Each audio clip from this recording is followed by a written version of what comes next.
حضرت ابو دردہ رضی اللہ عنہ سے روایت ہے، انہوں نے فرمایا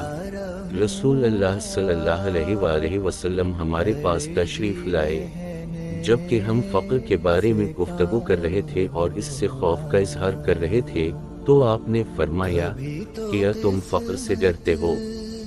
قسم اس ذات کی جس کے ہاتھ میں میری جان ہے، تم پر دنیا اتنی زیادہ برسا دی جائے گی حتیٰ کہ کسی کے دل کو اس کے سوا کوئی چیز مائل نہیں کرے گی، ہر شخص اس کی طرف متوجہ ہو جائے گا۔ اللہ کی قسم، میں تمہیں روشن چاند کی راتوں جیسی شریعت پر چھوڑ رہا ہوں جس کے رات اور دن برابر ہیں۔